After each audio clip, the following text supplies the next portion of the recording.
क्या हो जब आपको मिले एक ऐसा जादुई स्क्रॉल जिसकी मदद से आप किसी भी लड़की को अपने वश में कर सकते हो, तो आप उस स्क्रॉल का किस प्रकार यूज करेंगे और किस प्रकार इस दुनिया में ठरक फैलाएंगे, ये हमें इस कहानी में पता चलेगी। तो इसे लास्ट तक देखिएगा। तो चलिए कहानी का शुभारंभ करते हैं। कहानी की स्टार्टिंग में हम हमारे मेन प्रोटैगनिस्ट रेंडो को देखते हैं, जिसे कि लिनुमा नाम का स्टूडेंट अपने दो दोस्तों के साथ मिलकर बुली कर रहा होता है और लिनुमा ने रेंडो का लंच भी छीन लिया होता है। इसलिए रेंडो परेशान होकर अपने दो दोस्तों के पास जाकर बैठ जाता है और उनसे बातें करने लगता है। रेंडो के पहले दोस्त का नाम हिनामोटो और दूसरे का नाम काइजो है। हिनामोटो और काइजो लिनुमा की गर्लफ्रेंड ताचिबा को प्यासी निगाहों से देख रहे होते हैं। ये चीज ताचिबा नोटिस कर लेती है और वो उनसे चिल्लाते हुए कहती है, तुम तीनों मुझे घूर घूर कर क्यों देख रहे हो। ये सुनते ही उन तीनों की फटके चौसठ हो जाती है। ताचिबा लिनुमा को कुछ बता पाती उससे पहले ही वो तीनों ही वहाँ से भागकर अपने मीटिंग रूम में आ जाते हैं। असल में इनका मीटिंग रूम स्कूल का टॉयलेट है, जहाँ पर वो लोग अपनी फूटी किस्मत पे रोते हैं। फिर स्कूल खत्म होने के बाद वो तीनों ही रेंडो के घर पर आ जाते हैं, जहाँ पर रेंडो के मरे हुए दादाजी ने उसके लिए एक पार्सल भेजा होता है। ये देखकर रेंडो बहुत ज्यादा ही हैरान होता है, क्योंकि उसके दादाजी को मरे हुए काफी साल हो चुके हैं और उनका पार्सल अब आ रहा है। लेकिन उसके दोस्त उससे कहते हैं कि एक बार इस पार्सल को खोल के तो देख ले। वो जैसे ही इस पार्सल को खोलता है तो उसे उस पार्सल के अंदर एक मैजिकल स्क्रॉल मिलता है। उस स्क्रॉल को देखकर उन लोगों को लगने लगता है कि इससे वो लोग स्ट्रांग हो जाएंगे और बुलीज की छुट्टी कर देंगे। वो लोग रेंडो को उस स्क्रॉल को खोलने के लिए कहते हैं। रेंडो जैसे ही उस स्क्रॉल को खोलता है वैसे ही वो स्क्रॉल बहुत तेज ग्लो करने लगता है और अचानक से गायब हो जाता है। लेकिन उस स्क्रॉल की वजह से रेंडो के सर पर एक अजीब सा मार्क आ जाता है। तभी सीन कट होता है और हमें अगले दिन की सीन दिखाई जाती है, जहाँ पर रेंडो स्कूल की तरफ जा रहा होता है। अब उसे भी लगने लग गया था कि स्क्रॉल की वजह से उसके अंदर मैजिकल पावर्स आ चुकी हैं और वो अब किसी भी बुली को हरा सकता है। वो ये सब सोच ही रहा होता है कि तभी उसके पीछे कुछ गुंडे आ जाते हैं और उससे रुपए मांगने लगते हैं। लेकिन हमारा बंदा चौड़ में उनसे मना कर देता है, तो गुंडे उसे एक पंच मार देते हैं, जिससे कि वो दूर जाके गिरता है और वो गुंडा उसके पास आके उसे बहुत बुरी भली कहने लगता है। तभी उस गुंडे की लड़की साथी उनसे कहती है कि हमें इसे परेशान नहीं करना चाहिए। फिर हमें सीधे स्कूल के ब्रेक की सीन दिखाई जाती है, जहाँ पर हमेशा की तरह लिनुमा रेंडो को परेशान करने के लिए उसके पास जाता है। लेकिन इस बार लिनुमा की गर्लफ्रेंड ताचाबा उसे रोक लेती है और कहती है कि हमें इस बार रेंडो को परेशान नहीं करना चाहिए, हम उसकी जगह इस मोटू और पतलू को परेशान कर सकते हैं। ये सुनकर हानामोटो और केंजी को तो धुएं उड़ जाते हैं, लेकिन रेंडो ताचिबा के बदले हुए बिहेवियर के बारे में सोच रहा होता है और मीटिंग के दौरान वो अपने दोस्तों को बताता है कि उसने नोटिस किया है कि सुबह से ही लड़कियां उसकी मदद करने की कोशिश कर रही हैं, लेकिन उसके दोस्त इन सब बातों पे विश्वास ही नहीं मानते हैं। लेकिन तभी टॉयलेट के बाहर ताचिबा आ जाती है और उसे पता होता है कि रेंडो यहीं पर है, तो वो रेंडो से कहती है कि मुझे माफ कर दो, मैंने आज तक तुम्हें बहुत परेशान किया है, लेकिन आज के बाद मैं तुम्हें कभी परेशान नहीं करूंगी। और ये कहकर वो वहाँ से चली जाती है। उसके इन शब्दों को सुनकर रेंडो के दोस्तों को रेंडो के ऊपर विश्वास हो जाता है। फिर हमें एक खतरनाक लड़की को दिखाया जाता है, जिसके हाथों में एक मोटा तगड़ा डंडा होता है और वो कैफे में कुछ बंदों के पास जाती है और उन्हें बुरी तरीके से मारने लग जाती है। इधर रेंडो की स्कूल की भी छुट्टी हो जाती है और वो तीनों ही घर की ओर जा रहे होते हैं। रेंडो अपने पीछे देखता है कि जितनी भी लड़कियां चल रही होती हैं वो सब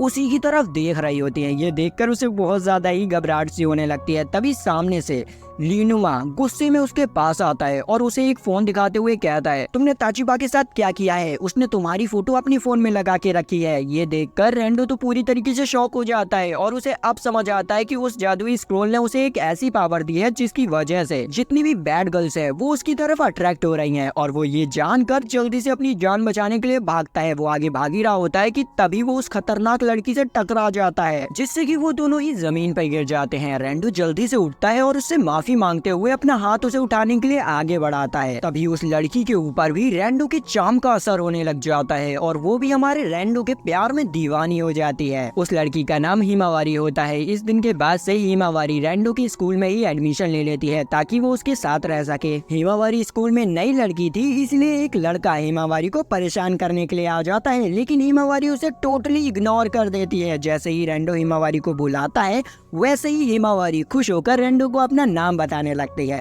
तो तो रेंडो भी उसे अपना इंट्रोडक्शन देने लगता है। उन दोनों की बातें सुनकर उस बंदे की बुद्धि फिर जाती है और वो रेंडो को एक खींच के पंचिस्तान दे देता है। ये चीज हिमावारी देख लेती है और उसकी बुद्धि फिर जाती है और वो पास ही में पड़ी टेबल को उठाती है और उस बंदे के सर पे दे मारती है। फिर उस बंदे की सीधे आंखें हॉस्पिटल में जाके खुलती हैं। उसके सामने ताचिबा और ल्यूनुमा होते हैं। वो उन दोनों को ही सब कुछ बता देता है। इधर दूसरी तरफ रेंडो टेबल वाले इंसिडेंट से बुरी तरीके से डर चुका होता है और वो भागते हुए कह रहा होता है कि अब मैं जल्दी से इस स्कूल से ट्रांसफर ले लूंगा, मुझे इस स्कूल में नहीं पढ़ना है, सब के सब जानवर भरे पड़े हैं। लेकिन उसका दोस्त उसे रोक लेता है और हिनामोटो उसे समझाते हुए कहता है कि उस लड़की ने जो कुछ भी किया वो तुम्हें बचाने के लिए किया था, इसलिए तुम्हें डरना नहीं चाहिए। तभी वहाँ पर हिमावारी आ जाती है और उससे माफी मांगने लगती है तो रेंडो उसे माफ कर देता है और वो दोनों ही अच्छे दोस्त बन जाते हैं। यहाँ पर रेंडो उससे कहता है कि मुझसे वादा करो कि तुम आज के बाद किसी को भी नहीं मारोगी। इस पर हिमावारी उससे वादा करते हुए कहती है कि चाहे कुछ भी हो जाए मैं किसी को भी नहीं पीटूंगी। फिर हमें अगले दिन की सीन दिखाई जाती है जहाँ पर रेंडो स्कूल पहुँच जाता है और उसके स्कूल के अंदर आते ही जितनी भी लड़कियां होती है वो उससे चिपक जाती है। लेकिन तभी वहाँ पर हिमावारी भी आ जाती है जिसे देखकर सारी लड़कियां डर जाती है और रेंडो को छोड़कर वहाँ से भाग जाती है। फिर हिमावारी रेंडो के पास आती है और उसे गुड मॉर्निंग कहती है। रेंडो उसे कल के वादे के बारे में याद दिलाता है तो वो कहती है हाँ मुझे याद है कि मुझे आज किसी को भी नहीं मारना है। इसके बाद रेंडो अपनी मीटिंग में जाता है जहाँ पर वो लोग बात कर रहे होते हैं कि अब हिमावारी उनके साथ है तो उन्हें कोई भी बुली परेशान नहीं कर सकता है, अब वो लोग बिल्कुल सेफ है। मीटिंग खत्म होने के बाद रेंडो जैसे ही बाथरूम से बाहर निकलता है तो ल्यूनुमा उसे पकड़ लेता है और उससे कहता है कि आखिर तुमने सारी लड़कियों के साथ क्या कर दिया है, वो सब तुम्हारे बारे ही में बात कर रही हैं, लगता है मुझे तुम्हें सबक सिखाना ही पड़ेगा। और ये कहकर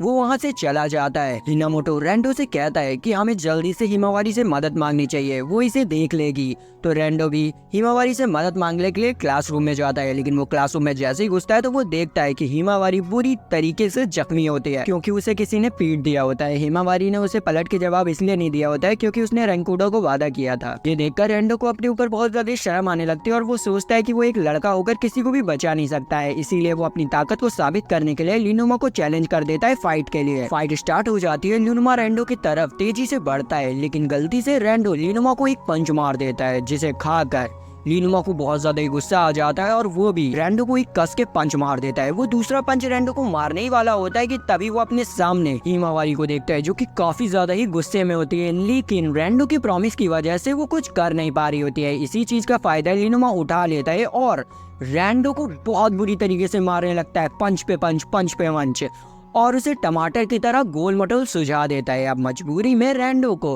हिमावारी से मदद मांगनी ही पड़ती है और उसकी मदद मांगते ही हिमावारी सटैक से रेंडो के पास आती है और ल्यूनुमा को बस एक पंच मारती है और फाइट को वहीं पर खत्म कर देती है। अब इस पॉइंट पर रेंडो को लगने लगा था कि वो यूजलेस है, इसीलिए स्कूल खत्म होने के बाद वो अपने दोस्तों से कायदे से बात नहीं करता है और अकेले ही घर की तरफ निकल जाता है। रास्ते में वो एक जगह पर रुककर अपनी लाचारी पर खूब रोता है। फिर अगले दिन हम देखते हैं कि रेंडो अपने स्कूल में होता है। तभी उसकी क्लास मॉनिटर उसके पास आती है और उसे एक प्रिंट आउट देती है स्टूडेंट काउंसलिंग में जमा करने के लिए। वो इतनी अच्छे से बोल रही होती है कि हमारे बंदों का दिल पिघल जाता है और वो कहती है कि वाओ हमारी क्लास मॉनिटर कितनी ज्यादा स्वीट है। और वो लोग एक चीज भी गौर करते हैं कि उनकी क्लास मॉनिटर रेंडो की तरफ अट्रैक्ट नहीं हुई। इसका मतलब ये है कि वो सही में प्योर हार्टेड है और बहुत सीधी भी है। फिर स्कूल खत्म होने के बाद ल्यूनुमा रेंडो से मिलता है और उसे एक रेस्टोरेंट में रामेन खिलाने ले जाता है। जब वो लोग रामेन खा रहे होते हैं तभी ल्यूनुमा के कुछ चमचे आ जाते हैं और उन चमचों में से एक बंदा वो भी होता है जिसने कि उस दिन रेंडो को बहुत बुरी तरीके से मारा था। वो बंदा जब रेंडो को ल्यूनुमा के साथ देखता है तो वो काफी ज्यादा ही घबरा जाता है और सोचने लगता है कहीं रेंडो उस दिन के बारे में ल्यूनुमा को ना बता दे। लेकिन रेंडो तो उसे देखकर खुद भी डरा होता है, इसीलिए वो ल्यूनुमा को कुछ भी नहीं बताता है और फिर वो दोनों साथ बैठकर खाना खाने लगते हैं। वहीं रेस्टोरेंट के बाहर हिनामोटो और केंजी रेंडो के ऊपर नजर रख रहे होते हैं। इधर ल्यूनुमा जाने से पहले रेंडो से कहता है कि तुम्हें चौकन्ना रहना चाहिए क्योंकि स्कूल के टॉप डॉग गैंग का लीडर तुम्हारे पीछे है। ये सुनते ही रेंडो के तोते उड़ जाते हैं। तभी वहाँ टॉप गब का एक मेंबर अपनी माल के साथ आ जाता है और रेंडो के साथ बदतमीजी करने लगता है। तभी रेंडो का चार्म एक्टिवेट हो जाता है और उस बंदे की बंदी हमारे रेंडो की तरफ आ जाती है और उससे कहने लगती है प्लीज मेरे जान को मत मारो, ये मेरा प्यार है। अपनी बंदी को रेंडो की तरफ होते हुए देखकर टॉप डॉग के मेंबर की बुद्धि खिसक जाती है और वो रेंडो को पकड़ लेता है और कहता है तूने आखिर मेरी बंदी के साथ ये क्या कर दिया, वो तेरी तरफ क्यों बोल रही है। इस पर रेंडो बोल भी क्या सकता था, बेचारे के पास पावर ही ऐसी है। तभी वहाँ पर ल्यूनुमा आ जाता है और उससे कहता है कि जल्दी से इसे छोड़ दो वरना तुम्हारे साथ बुरा होगा। और वो यहाँ पर रेंडो से कहता है कि अगर तुम टॉप डॉग के मेंबर्स से फाइट करना चाहते हो तो मैं तुम्हारे साथ हूँ, चलो लड़ते हैं। वहाँ पर रैंडो के दोस्त भी आ जाते हैं और उससे कहने लगते हैं कि रैंडो हमें फाइट नहीं करनी चाहिए, हमें भाग जाने चाहिए। लेकिन यहाँ पर रैंडो हिम्मत करके उससे कहता है कि नहीं, हम हमेशा भागते हुए आ रहे हैं, लेकिन इस बार मैं नहीं भागूंगा, मैं डट के लड़ूंगा। और फिर उन तीनों ही के अंदर जोश आ जाता है और वो वहाँ से भागने लगते हैं। लेकिन तभी दीवार टूटती है और वहाँ पर रैंडो को ढूंढते हुए हिमावारी आ जाती है। हिमावारी को देखकर वो बंदा हिमावारी के पास आने लगता है, लेकिन उसी के बीच में रैंडो आ जाता है और उससे कहता है मेरी बंदी से दूर रहो वरना तुम बहुत पछताओगे, मैं इसे प्रोटेक्ट करूंगा।